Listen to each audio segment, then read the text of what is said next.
Hey guys, welcome to Violin and welcome to another episode of the Minimizing Nervousness series. I have a question for you guys. If you were to describe yourself in a couple words, what would you include? So if I were to describe myself in a couple words, I'd probably say things like redhead, violinist, talkative, assertive, mediocre pianist, terrible skateboarder. If you know me at all, you will know that skateboarding is not my forte. So all those words that I just used to describe myself are labels. You guessed it. And today we are going to be talking about labels. So what are labels? Labels are descriptive words of how we are. So some examples of labels are, I said before, I'm a redhead, I'm a violinist, I'm a bad test taker, or I'm a good test taker, or I'm shy, or I'm outgoing, or I'm a great pianist, or I'm not a great pianist, or whatever. Those are all labels. Some labels we give ourselves, some labels other people give us, and some we're just born with, like my red hair. So I thought of 4 types of labels, and they fit into a acronym: PIPs, personality labels, identity labels, physical labels, and skill labels. So the 2 personality labels that I mentioned for myself were assertive and talkative. Identity labels are things like Romanian, ethnicity is a big one, violinist, Christian. Physical labels are things like redhead, blonde, freckled, fat, short, skinny, tall. Then there's skill labels. So these are things like terrible skateboarder, which would be me, mediocre pianist, bad student, good student, great test taker, terrible test taker. Here's the thing about labels. Some are positive, like you're pretty, you're smart, you're a great test taker. And then there's also neutral ones, things like you can't really change or are not positive or negative, like I'm Romanian or I have red hair. And then there's negative ones, and these are usually the most hurtful. You're fat, you're stupid, you're not clever, you're always really anxious, you're nervous, you're not a natural performer. It's usually other people who give them to you, and if you listen to the label, it's going to keep you in that box and not let you get out. Of course, you can't change the labels that you're born with. Things like I'm a redhead, or your ethnicity, or your family. And you probably don't want to change positive ones. I guess you might, but I know I wouldn't. And then there's also the negative labels. If they're keeping you from being a successful human being, they're probably worth growing out of. When we get a label from ourselves or others, we usually accept it like a fate. But the thing is, we can usually change a lot of those labels. So what I want you to walk away from this episode is, never accept a changeable label as a life sentence. Any label that cements a negative characteristic as part of our inner identity is one that we should examine. So I know a lady who got labeled as a bad reader from a very young age. Turns out she had severe dyslexia, but because she had been given that label, it gave her a sense of hopelessness. And so she almost didn't finish high school. And then after high school, she decided that she was gonna conquer the label and get past it. And right now, she's actually a nursing professor with a master's degree. My parents have another friend who got labeled as a bad learner. People were saying that he shouldn't even go to college because he was so bad at studying and things like that. Thing is, he really wanted to be a surgeon. And so he worked super hard. He tried every single method in the book to get past this label. And he's going to be graduating from medical school next year. The point is, a lot of times we feel helpless because of labels and we feel like we can't get past them. But like these 2 people show, if you have hard work, people to give you advice, and a lot of creativity, you can actually overcome them and succeed. So how does this all relate into the Minimizing Nervousness video series? Obviously, if you label yourself as I'm a nervous performer, or I'm not a natural performer, or I'm nervous in general, you're obviously not going to be a very good performer, or you're always going to be nervous. That's pretty obvious, right? Do you expect to fail? Do you hate being in the spotlight? Do you always crack under pressure, or you think you always crack under pressure? And is that how you view yourself? If you get crippling amounts of nervousness before performances or tests or whatever, examine yourself and see if you have accepted labels that are actually fueling your nervousness and possibly even anxiety.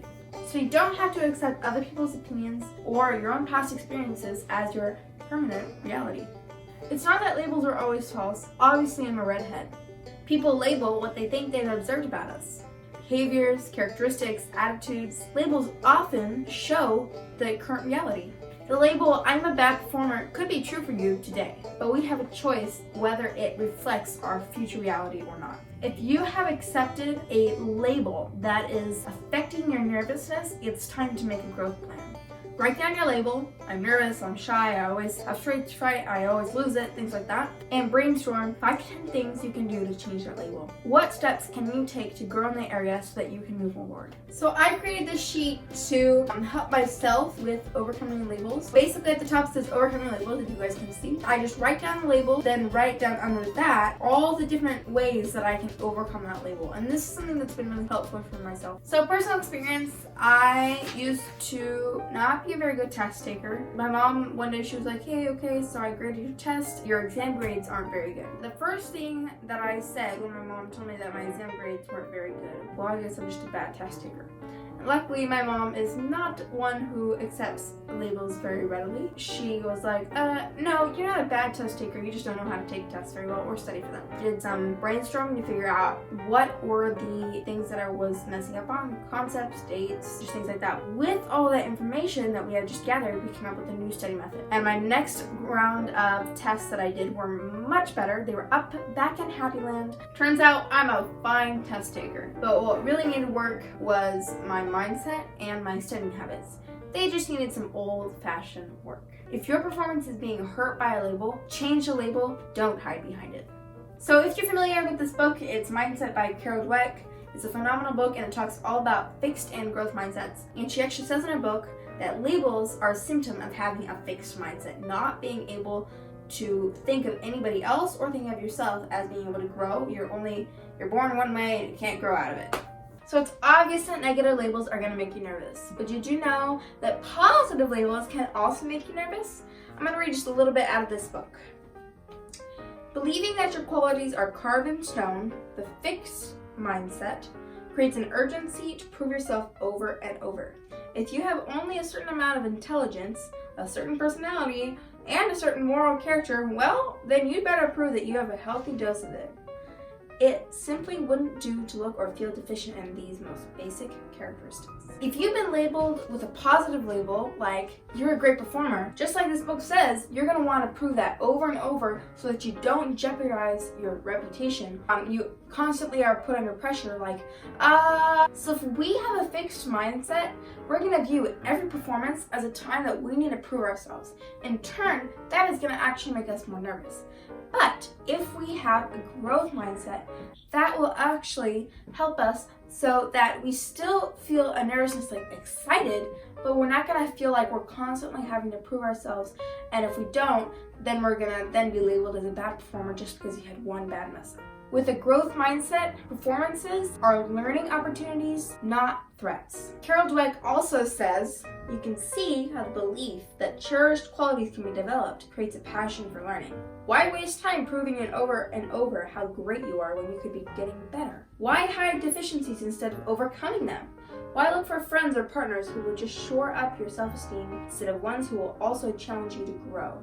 And why seek out the tired and true instead of experience that will stretch you? The passion for stretching yourself and sticking to it, even or especially when it's not going well, is a hallmark of the growth mindset. This is the mindset that allows people to thrive during some of the most challenging times in their lives. Labels hurt us if we allow them to control us. Positive labels cripple us and make us afraid of taking risks. And negative labels hurt us because they trap us below our actual potential. You can learn a lot more about mindsets and how to change them in her book, Mindset, for any cynical personality out there. I'm not getting paid for telling you to read this book. It actually is just a phenomenal book and definitely recommend reading it, so go check it out. And yes, cynic is a label. If any of these videos helped you, I'd love to hear about it in the comments. So subscribe, comment, and of course like if you liked it. And I'll see you next time. Bye!